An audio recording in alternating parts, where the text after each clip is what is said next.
Hello，大家好，最近怎么样？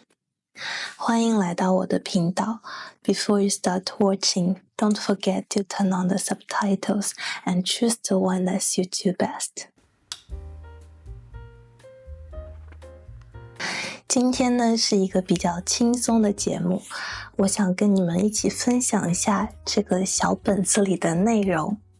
它大概是我1个月前买的，在商场里逛街的时候无意间看到的，然后我觉得里面的内容非常有意思，很适合拿来跟你们分享。没想到我拖到现在才跟你们录这个视频。那这个本子呢叫快乐处方笺，什么意思呢？处方就是你去医院看病时，医生会给你开处方，对吧？根据你生病的症状来给你开处方，然后你根据处方去拿药来治你的病，这就是处方。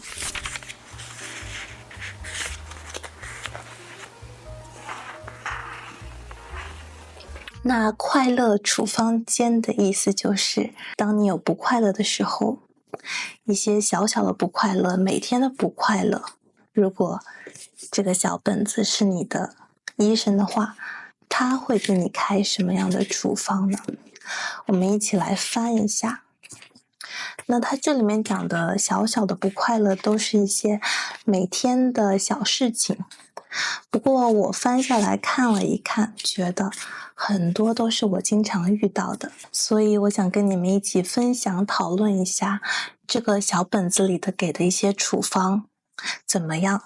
是不是万能的。先看第一个，症状是咖啡依赖，那他给了什么处方呢？只需一招，用茶代替。这个对我是不管用的，因为我对茶和咖啡都很依赖。我现在已经尽量控制每天，把咖啡控制在1杯，茶控制在1杯，尽量减少咖啡因的摄入。但其实咖啡因对我的睡眠是没什么影响的，可能因为从小我就和我的父母一起喝浓茶，所以我已经对咖啡因免疫了。不过如果你觉得你每天早晨起来都戒不掉咖啡的话，你可以试一下改成喝茶，感觉怎么样？下一个，音乐依赖。音乐依赖其实我是有的，比如说我在家的时候，如果我要洗脸、护肤，或者刷牙，或者洗衣服，或者做饭，我都习惯把音乐放上。我会觉得离开音乐感到不适，感到不舒服。这个东西其实我反思过，我一定要跟着节奏去做这些事情吗？其实是不必的。那他这里给出的处方就是每天设立冥想时间。我觉得不一定要冥想，你可以就把你的音乐关掉，让你的耳朵专注于周围的其他声音，环境声，比如说窗外的鸟叫，邻居的争吵声，邻居的说话声，或者窗外车子开的声音，让你的耳朵去适应没有音乐的状态。包括我觉得有时候出门的时候，我就一定要戴上我的耳机。在坐公交的时候，我必须要戴上我的耳机，放一些歌。有时候听这些歌，我会觉得自己好像很酷，不会觉得无聊。但其实我觉得有时候你取下你的耳机，看看周围的人在做什么，或者只是感受那种什么都不做的状态，也是休息你身体的感官的一种方式吧。下一个症状是负面思维。那我们有正面和负面，对吧？负面思维的意思就是你总是往坏的方面去看一件事情，其实我有时是这样的，我会把一件事情设想到它最坏的情况，因为我觉得这样最坏的情况来了，我也不会担心。但有时候它是对我的心情有伤害的。那它这里面给出的处方就是每天写下3件积极的事，这也是很有用的。我觉得已经有很多人给出这样的建议，就是你在睡前可以回想一下一天发生了哪些让你感激的事，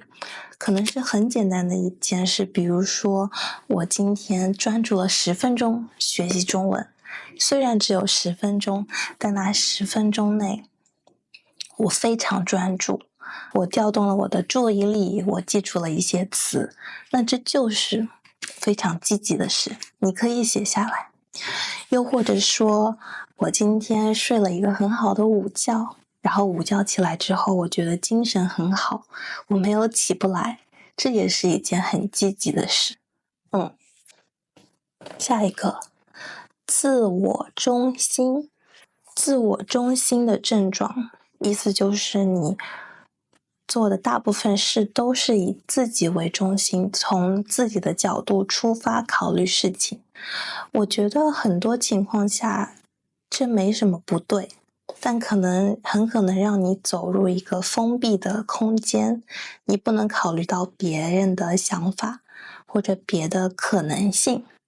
那他给的处方就是交换日记1周。那首先你自己要写日记，对不对？然后你可能要找到另外一个也写日记的人，你们相互交换彼此的日记，也就相当于说可以看到对方每天的想法，每天的生活。我觉得这是一个很有意思的主意。我没有做过交换日记的事情，但是我有和朋友每天交换过计划。我们有一个共同的页面，它在云端同步，那我们可以看到彼此每天打算做什么事情，然后完成情况如何。我觉得这也是一种很好的跳出自我中心的方法。好，下一个，季节情绪波动，这是症状。那他给的处方是根据季节调整习惯和爱好。这个挺有意思的。那像比如我到了冬天，我会感觉不那么开心，因为阳光变少了，天气也冷了，让我感觉没什么力气。最近我发现，因为天气冷，我就不愿意经常出去，但在室内待久了，我可能就会觉得浑身不通畅，不舒服，心情没那么愉悦。那这时候我就会选择换上运动衣出去跑一圈。那在跑步的过程中，我感受到的体内热量的产生和周围冷空气的这种交互，会让我有一种非常舒服的感觉。那这种感觉呢，也可以用来抵抗冬天带来的一些倦怠感吧，但也可以享受那种冬天窝在温暖的被窝里的感觉，也是很好的。在旁边点一个蜡烛啊，播放一些我喜欢那种烧柴火的那种白噪音，会让我有一种冬日里温暖的舒适的感觉。下一个，成就收集症，这是什么意思呢？就是说你喜欢去收集不同的成就。那成就一般和什么相关呢？我觉得在现在这个时代，成就是和数字相关的。那比如说，我可以说我想追求的成就是这个月粉丝达到5000，这是一种看指标的成就，对不对？那有时候如果我们过多的去追求这种成就，你会感到疲惫，而且会时常对自己感到怀疑，说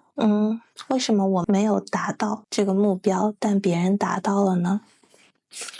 我也经常有这种感受，但是你想想，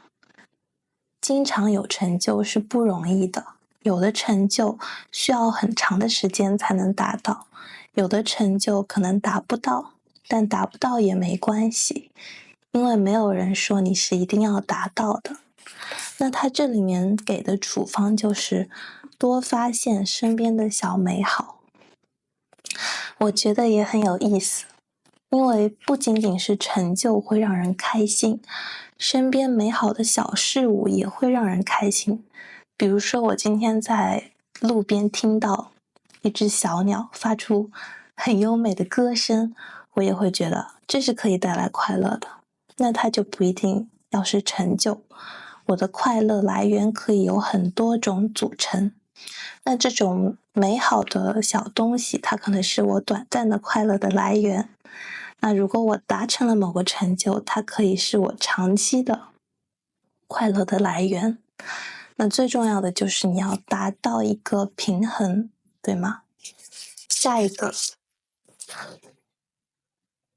热梗落伍。热梗落伍，这是症状，那他给的处方就是深度思考日。我们先来说什么是热梗。热梗相当于就是网上比较流行的话题，那这些话题中呢，一般都会有一个梗，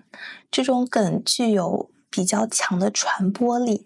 它融合了很多意义、很多话题、很多价值。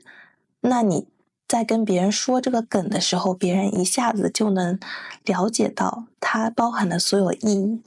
这样你们可能就会产生一种共同的感受。那热梗呢，就是最近互联网上最流行的、最火的那些梗。像我个人呢，其实是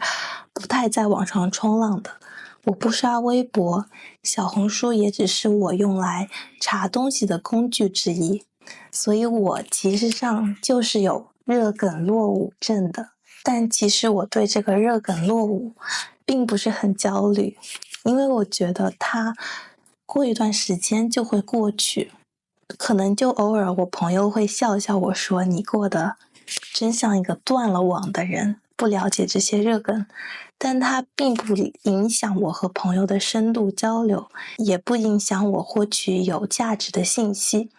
所以我不是很焦虑的。那你如果设置一个深度思考日，比如说你在这些天里去看书，或者去学习某个专业领域的知识，你会觉得非常充实，那这比去了解那些热梗可能要有意义很多，你可能就不会有那种知识性的焦虑。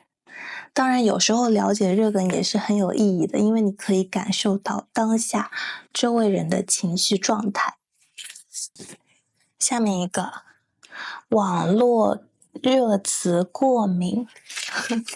这个症你们知道是什么意思吗？其实很适用我。它的意思就是你对网络的新词汇感到抗拒。我经常有这种感受，因为我觉得新词汇带来的信息量很大，它背后有一些新的事件你要去了解。我有时候会觉得信息量过载，我就不想去了解新词汇。那他给的处方就是尝试了解它们的来源，尝试了解新词汇的来源。它背后的这个来源可能比词汇本身更有意思。那你认识了一个新词汇之后，也可以去用吗？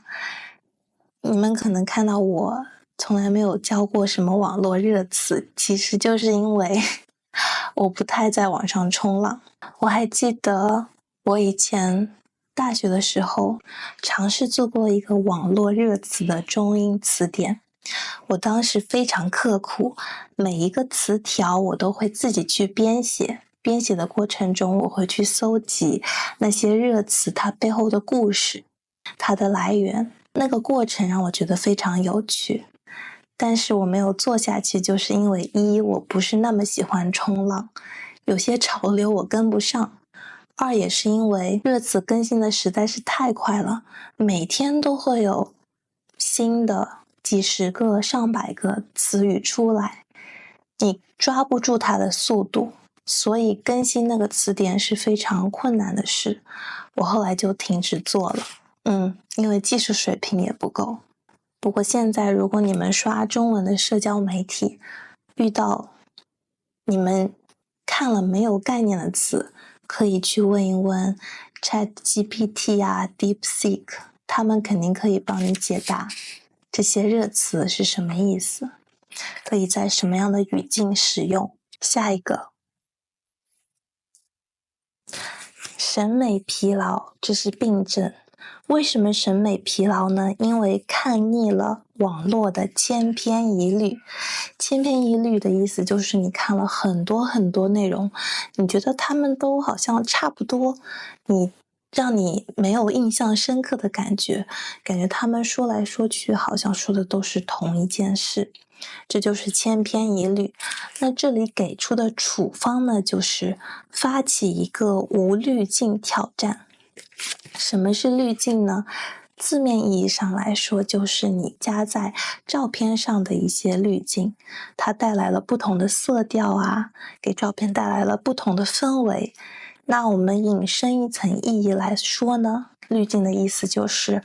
可能你在发社交媒体的时候，你会给你自己的生活加一层滤镜，把它描述成不是它真实的样子。这是滤镜的抽象意义。那他这里说处方就可以是发起一个无滤镜挑战。那他这里可能说的千篇一律，就是说现在社交媒体其实像一个美学加工厂，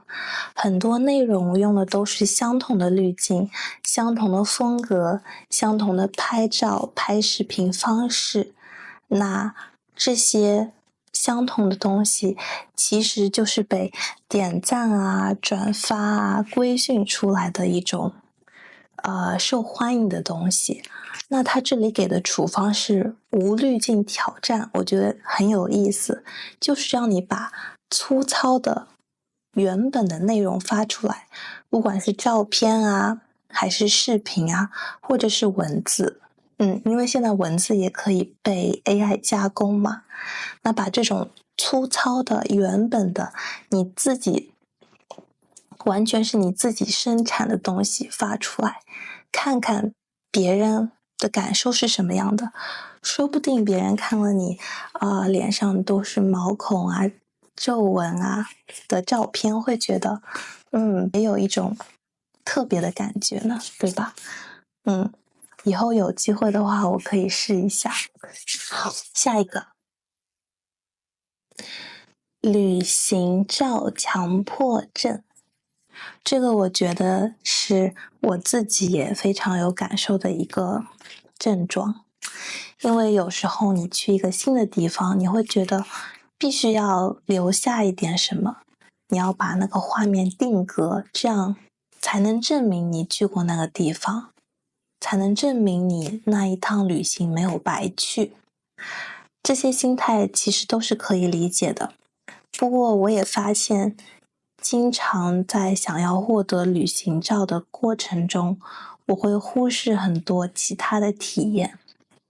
甚至有时候一些人可能会把拍旅行照作为一次旅行的主要目的，那这其实就失去了旅行本来的意义。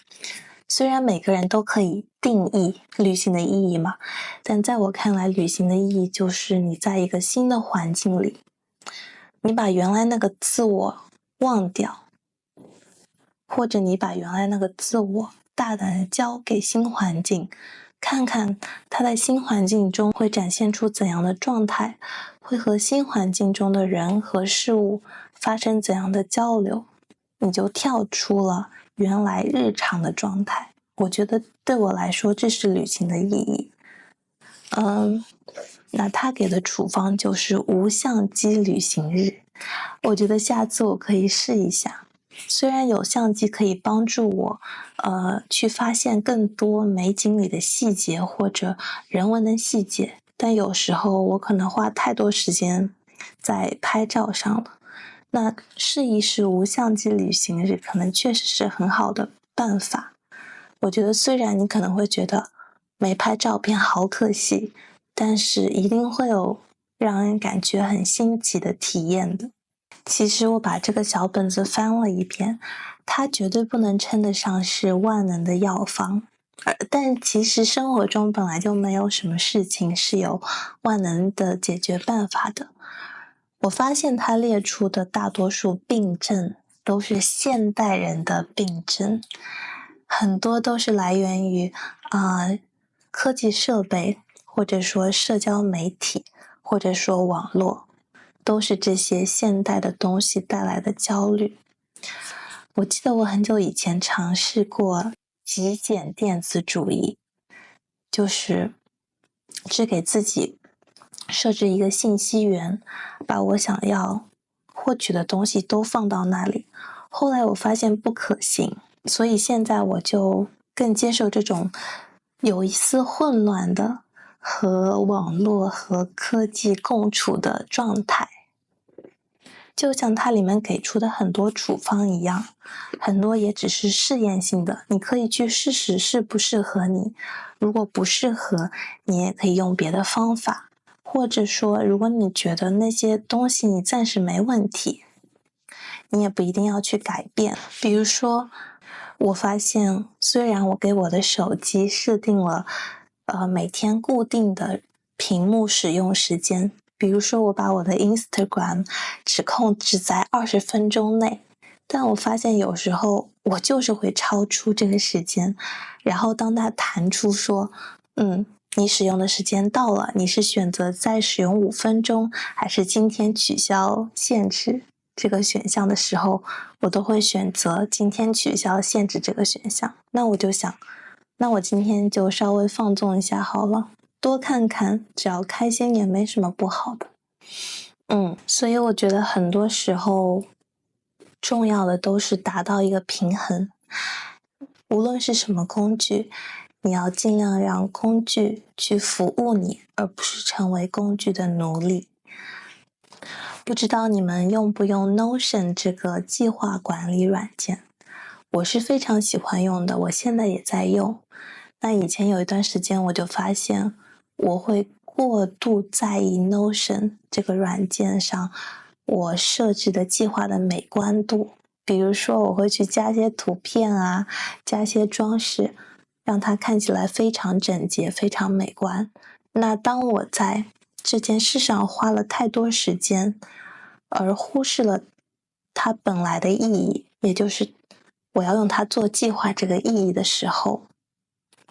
我其实就成了 Notion 这个工具的奴隶。那这种时候呢，我意识到之后就要改，我会把界面改得更加整洁，然后去让它这个计划的功能真正的服务我。对，所以平衡真的很重要，但生活也经常会失衡，没办法。好，那今天的播客就到这里了。不知道你们觉得这个小本子，这本快乐处方笺有没有意思呢？如果有的话，我会再做一期视频跟你们一起来翻一翻它里面别的内容。那我们下期视频再见吧，祝你们周末愉快，拜拜。